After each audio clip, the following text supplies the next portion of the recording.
Let's go. Starten wir die Aufnahme. Moin Moin, herzlich willkommen zu einer neuen Folge Reaction. Wir reagieren auf The Complete Story of Kobe Bryant, Greatest Stories Told by NBA Players and Legends. Auf Kobe. Richtig. Sie haben die Ehre, starten Sie, wenn Sie möchten. Let go. Firstly, before the video begins, I would quickly like to say I hope you guys have a wonderful 2021. I wish you a happy new year. Let's hope 2021 is a lot better than 2020, which I'm sure it will be. Spoiler! The second thing is, I got a lot of comments in my last video about the hair. Yeah.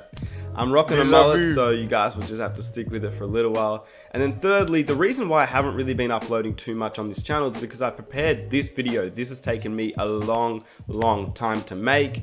With all the editing I had to do, the research, I had to go through a lot of clips, I had to find game highlights, go through podcasts, go through interviews and all these sorts of things. This is a project that I was really excited to push forward to you guys, and hopefully you guys enjoyed this. The aim of this series is to make 12 videos, so 1 episode per month. This is obviously the start, Kobe Bryant. It's a short documentary style kind of collection of his greatest stories told by NBA players or people in the media.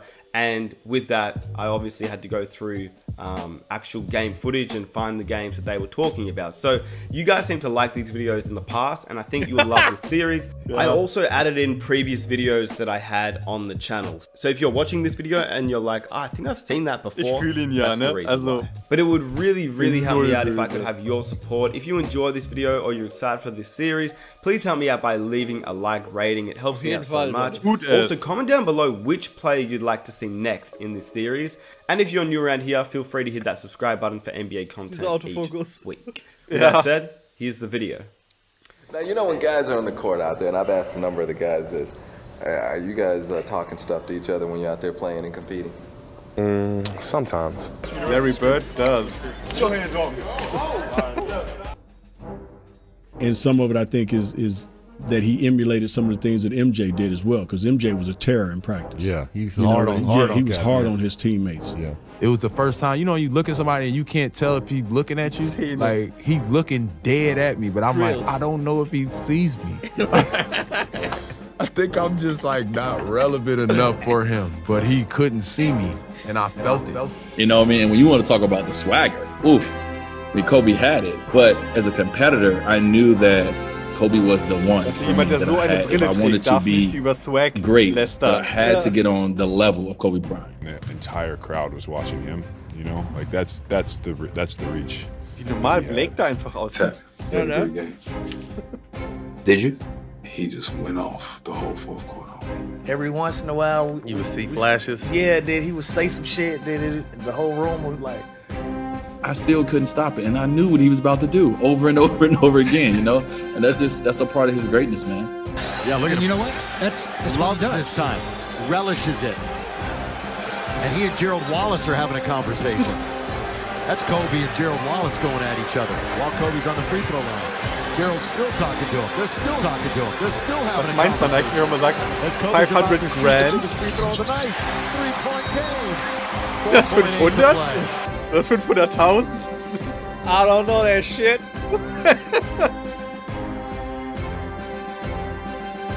Wie geil auch so, Nick Smith. And that's not like, people think those stories are like, not real. Like, those stories are real. Rumor has it, there's a story where Kobe was playing against the 76ers, and Andre Iguodala had done a great job on him. Held him to like 7 for 20 shoot. So he literally went, when they went back to Philadelphia, he had that date marked on his calendar. So he came for the Warriors? And he was like, where's Dre? And I was on the court working out, getting ready for the game. And it was Lewis Williams. It was like, he told Lewis Williams, he said, tell Dre 50 tonight. So I come out to the locker room and Lou Williams was like, yo, Dre, Kobe said 50 tonight. I'm like, I'm always ready to play against Kobe, so I'm like, okay, this will be a good matchup. Excited about it. So 6 minutes to go in the fourth quarter. He has 49, and they're about like 20, and he gets subbed out. Monster. So he got 49 with 6 minutes to go. The game was over. So that was an interesting night. I actually went back and I tracked that game. He made like 3 threes from like where it says Staples on the side of the court. He made like 3 threes from like the P in Staples, which was like far. So So, yeah, and then we got a lot of pick and roll action. I'll never forget that game. The stories, I remember at USA Basketball, first practice, you know, he looked like, I don't want to say old, but he looked like, I was like, man, am I seeing like the end, you know, it's like he's starting to decline. I didn't tell anybody that, I would never say that out loud. But I was just thinking that in my head, you know, because he just wasn't moving, you know, as well as he was. He's missing a lot of shots.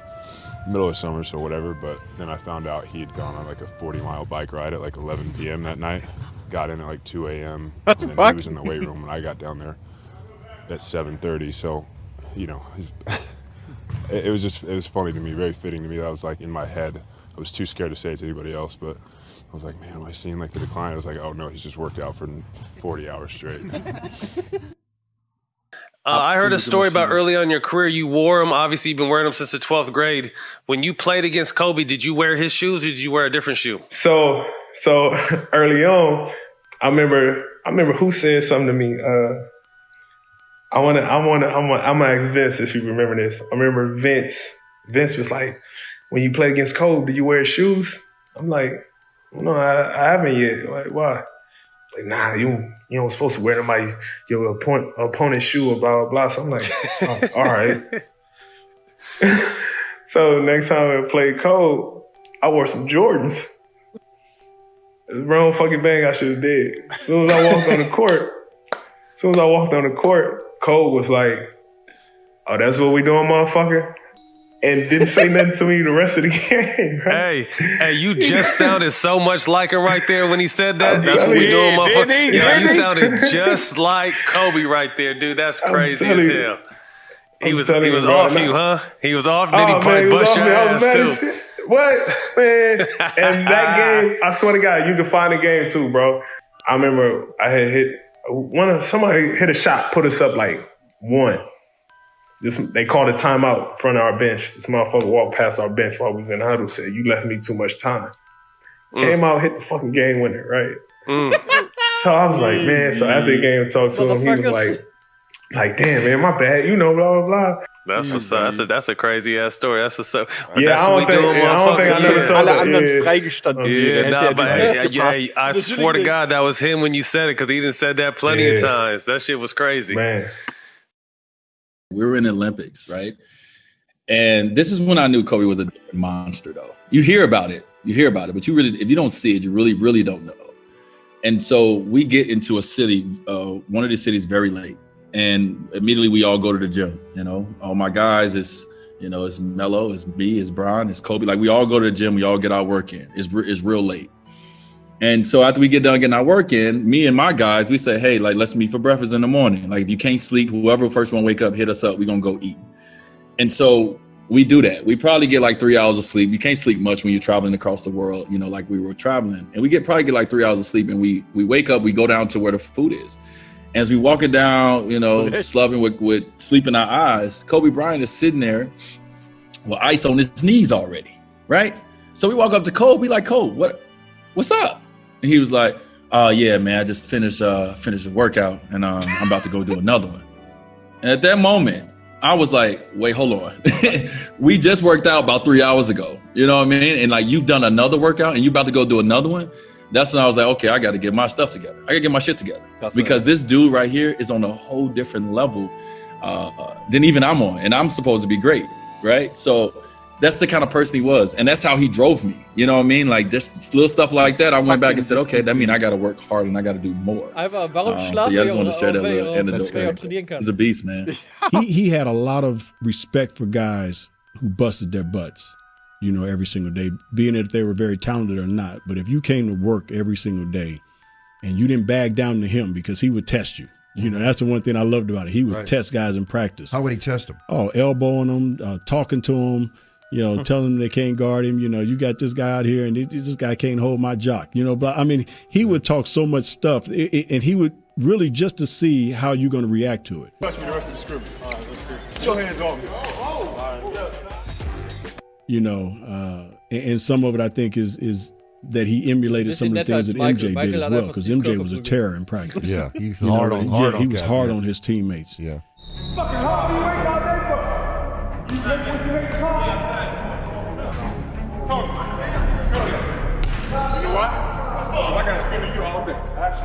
Ich hatte mal eine Sache, wenn du selbst even the last 2 years I had him here, zwingst, I wouldn't allow him to practice much, but there was days where he was like, well, B, let me just scrimmage. And I was like, yeah, that sounds good. So, we're going to scrimmage at about this time. Come on back out, get yourself back loose, and I'm going to let you scrimmage. And he would be in the scrimmage talking the whole time to guys, to Nick Young and to Jeremy Lins and Carlos Boozers, and I would sit there sometimes and say, guys, you not going to say nothing back? What started that back and forth, though? It was like a testing day for Kobe to test, like Jeremy Lin, test me, and test like Wesley Johnson and other guys. So like from the start, he was killing Jeremy Lin. Like I guess he wanted Jeremy Lin to be something he wasn't, but he was killing from the start of the practice. I don't know why we got him. Why is he here? He had one good year talking crazy, like, but during the practice, I'm up here like Jeremy Lin. Come on, man, we can't go out like this. We ain't going out like this. Good. Not today.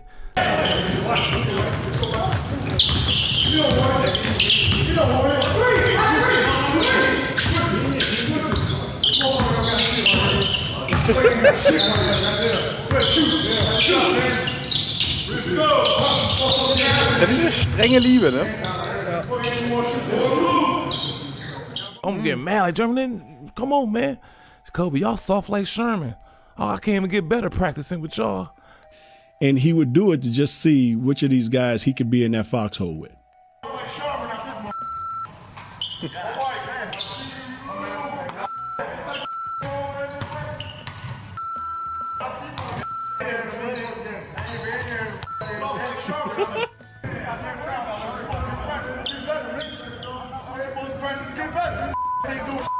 That's when I was like, all right, Cole, you talking too much. You can't guard me. Guard me. He was guarding Jeremy Lin. Guard me. Oh. Yeah, guard me. Hey, that part. Yeah, guard me. And then we start going back and forth. I said nobody in the world could guard me. Cause that's Gil was where it teaching comes me. from.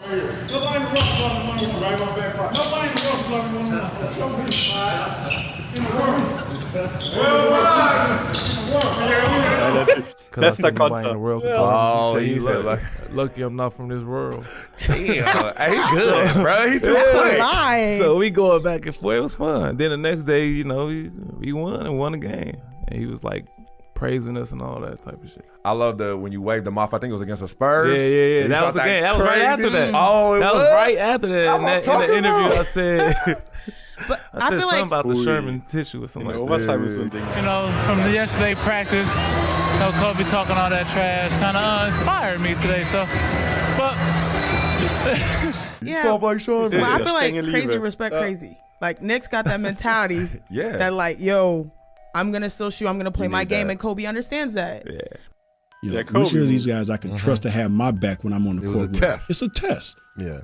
And he was always, testing guys in that way to try to find out, which of these guys I can trust and go to battle with. Now Young with two, lets it fly. It's good! Nick Young for three! Mehr geht halt nicht. And the Lakers lead with 7.4 remaining. Young sixth, triple of the night. Es hat sich doch gelohnt, dir verbal in den Arsch zu treten. Fuck, he gonna be mad at me for this. But look, we had a blowout. We got blew out in Portland. We was getting blew out in Portland. So everybody, Kobe's in the locker room just waiting for everybody to come in. And everybody down there got Kobe's on the team, so we come in. And he came in the locker room and he was like, from now on out, every time down the court, I touch the ball. Y'all gonna learn what it's like to play with Kobe Bean fucking Bryant. How y'all gonna wear these shoes and y'all soft? Ain't what we do here in LA. So I'm not thinking nothing of it. He tells everybody to take their shoes off, their Kobe's off. I'm like, what? Okay. Oh, this motherfucker serious. It's dead ass serious. Like, what's wrong with you, man? Like, what's wrong with you? Nah, take them off. Take them off. And so Nick Young playful ass. We shower and shit. We come back. And y'all did? And we took them off. Did y'all throw them in the middle of like the... in the middle of the foul. Like, foul, he just started grabbing people's shoes and just threw them all in the trash. Oh, and wow. He's like, y'all don't deserve these. We shower and shit. We come back. Nick walking in the locker room talking about, y'all better throw that motherfucker the ball or it's going to be some shit around here. So, like, Nick never took anything serious, though. Which y'all start coming with, yeah, come back in LeBrons and stuff like that. What y'all say? Did anyone... Like, man, I ain't going to wear those anyway. Yeah. But we had just got the shit kicked out of us and Cole wasn't going for it. Yeah. You know what I'm saying? And so I just think mentally, like, he meant that shit. You know what I'm saying? I just think at that point, his body just didn't give him what he wanted. I guarded Kobe in the Garden, which I can't remember how much he had, but I knew I had multiple steals against him. To where in the game, in my head, all I'm thinking of is when I have this conversation with my brother after the game, I'm gonna tell him how I stole the ball from Kobe, how I stripped Kobe before he was gonna take a shot, how I drove by Kobe and got a dunk. Like, I'm thinking about all these things in my head. I'm like so geek.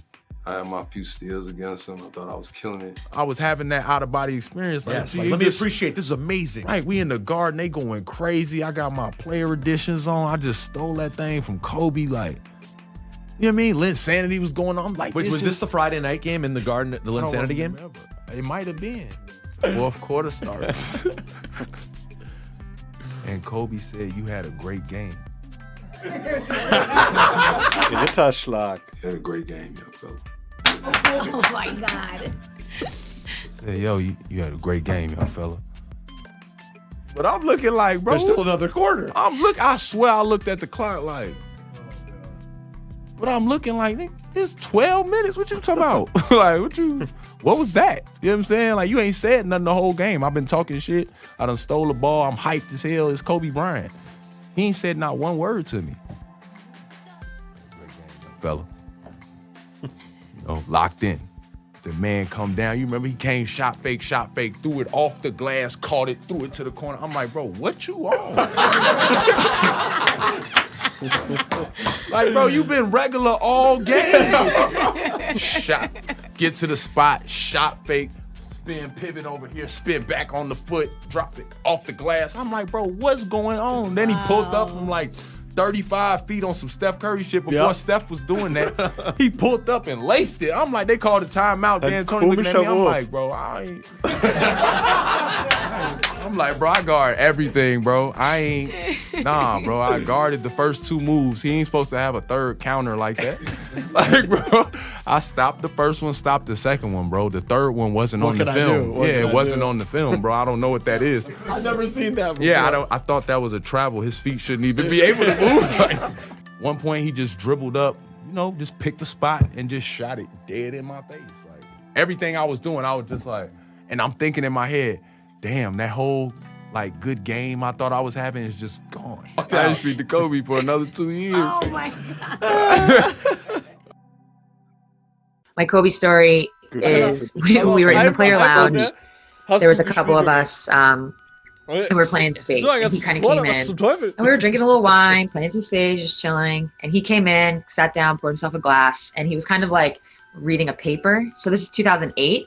So they had just lost to the Celtics in the finals, like tragically, if memory serves. And so he opens up the paper and there's like this article about it. And there's a picture of Paul Pierce. So I see it, we kind of are, and you know, like it's Kobe Bryant. Listen, it's 2008, we're all sitting there, fucking Kobe Bryant sits down and pours a glass of wine. We're like, what the fuck, you know? And then we look over and he's tearing out the picture of Paul Pierce. So he cuts it out and he folds it up, he puts it in his pocket. And like, we're all looking at him, you know, like what's going on? He's like, motivation. We're like, okay, cool. And then he proceeded to like chug his wine, pour another glass, chug it, poured the third, and he was like, basically like, he looks over and he's like, now I'm one ahead of you guys. We were like, okay. That is great. That is such a great story. So when I hear those stories about Kobe, and I hear them from so many people, I'm like, yo, was he really like, was some of it performance art? Like some of it was like, I've got to live up to this reputation. Like, who does that? Could he have not torn that piece of paper out in his own room and put it in his pocket? He wanted someone to know. Yeah, right, exactly. Weil das ja kein Beweis ist, dass es ein Act ist, ne? Ja. Also. And they play in Washington. Jordan beats Kobe. Jordan gets that win. Kobe was guarding him and he did something because Jordan made the last play, made like a pass, and they hit the game. At the end of the game, he smacks Kobe on the butt and said, "You can put the shoes on, but you ain't gonna never feel them. The 8s, he had the 8s on, right? Yeah. Yeah. You're never gonna feel them. You're never gonna feel these shoes. Kobe stopped talking to his teammates. They say Kobe didn't talk to the team for 2 weeks. Yeah. For 2 weeks. Some Kyrie Irving Literally shit. would not say anything to anybody. Der war anders. So. Like he just went silent. Ja, der hat einen Grund. Kyrie verschwindet On einfach. 1 million. And when they talked to Phil Jackson, the teammates were like, what's going on? What's going on? So they said, Phil, what's up with Kobe? He mad at us? It was like, nah, he ain't mad at you. Well, Jordan told him that comment, and it upset him. In Washington, it's like, in what? 2 weeks ago? He's like, yeah, he told him he can copy him all he wants and do all that, but he'll never fulfill those shoes. So they already knew what was coming. So then the Wizards came to Los Angeles to play. Hey, they was like, yeah, I feel Den sorry fick ich. for next time we play Jordan. Entschuldigung, den piep ich. Kobe scored 42 points in the first half. Wearing that distinctive headband after Kobe. 5 on the shot clock. Kobe a low. Kobe looking in the corner. Der pure, blanke Hass. Diese pure Motivation. Ich kann diese Schuhe nicht füllen, ich mach sie größer, du Arschloch. Jordan zu zitieren, I took that personally. It scored 55 points in that game. They said they already knew what was about to happen against MJ when MJ came to LA. Wow. And they said, sure enough, Kobe went out and that motherfucker said, it wasn't. He didn't even have to tell the team. Once they heard what happened, is what Kobe decided to do. On Jordan. Was für ein Kobe. Which a lot of people don't say. He had 42 in the first half? Yeah. Gave him 55. Bro, you can see Mike's face in the end. Now that explains Mike it. also. But they said Mike with the towel. Yeah, but that's what I'm saying. Schuld. It was what was told to Hätte him. ich doch mal die Fresse gehalten. He's a psycho. That's what I said. He's a psycho. That's what was told to him. Do you remember the reality show, The Real World? Yes. That used to be on MTV? Yeah. Kobe was a rookie. Arn was my agent as well, and I was the elder statesman of the firm.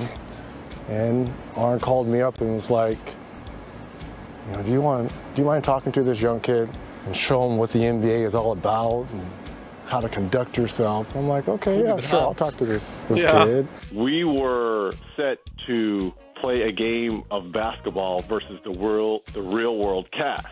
It was shot in Hollywood, and all I remember is Gail continuing to say to me, look, when you guys get there, you're going to get there before the cast of Real World. All Kobe wants to do is play you one-on-one. He just wants to play you one-on-one, one-on-one, one-on-one. I'm like, look, I'm 10 years in. This is 96, 97 year, that summer. So he had 1 year in. So I'm 10 years in. I'm not going to play this young cat one-on-one. I'm like, all right, I'll play a soft game of one-on-one versus him, but our focus should be going against the real world cast. So we get there, and we're playing soft one-on-one, and, you know, I'm doing my step-back jumper. I know you've alluded to this before. And he's like, how do you do that move? And, I kind of show him because I was trying to take things from him as well. He had this killer crossover. I'm like, wow, how do you do that? So we're exchanging our go-to moves. Well, a conversation turned into text messages and phone calls every day. Because, like you said, he was gathering information. We reached the Bulls in the conference finals, and he was like, so what was it like going against Jordan? He wanted to be bigger than life. And at that time, that person bigger than life, and still is Michael Jordan. And I didn't have a very strong relationship with MJ. But Kobe wanted to know what was all the intricate talking and trash talking and moves that were going on between MJ and I. What did you do? Like, what were your game plans? What was this? I was like, man, that black cat, there was no answer for him, man. We tried this, we tried that. That black cat was doing this and that. And I'm thinking to myself, what does this kid want to know about all this MJ talk for? There's only one black cat, because I referred to call Michael Michael Jordan or Jordan. I always called him the Black Cat. It's like the Black Cat was, you know, we were doing this and I'm talking to Kobe. And I'm like, Kobe. He's like, you know what? Like, you know what? Well, you better get ready for the caramel cat because he's coming. Before the Black Mamba. Black Mamba ist da schon ein His bisschen nickname was the caramel cat. mächtiger. I'm thinking, this young 17-year-old, I'm talking about the greatest ever. He says, you're going to refer to me as the caramel cat. That's how much confidence he had back then. This is like 1 year into it. He's like, well, you better forget the Black Cat. You better get ready for the caramel cat because he's coming. And I thought about it. I'm like, fast forward 2 or 3 years later, it was 2-1. And then game 4 that you mentioned, you fouled out. I'm thinking, you know, you already had 50 and 25. Great. That's a loose ball foul on Shaq. That'll be number 6. What a big play. 3 years later in the NBA Finals, that same move that I was showing them in my step back, he hit in Game 3 after Shaq fouled out. Reggie Miller, the marquee matchup we talked about. Look at Reggie Miller squaring him up. These two guys played one-on-one all summer in L.A. Kobe takes it between his legs. He pulls it back, hits the jumper, and then sort of gives it, you know, take your time. Gathers information He's running down and uses it court, against on the you. button, says, you never should have showed me that step back. I'm going to kill this young kid. I'm going to kill this young kid. Brilliant. And I hope you guys enjoyed the video. Those were a collection of Kobe Bryant's greatest stories told by NBA players and players in the media. Die Lampe im Help me out by hitting that like button. Let's aim for 2,400 likes for Kobe. Subscribe if you're new, and comment down below which player you'd like me to make next, or even a part 2 of this series with Kobe. But with that said, yeah, I'm out. I'll catch you guys on my next one. Peace. In dem Sinne, haut rein, bis zum nächsten Mal. Lasst es euch gut gehen. Ciao.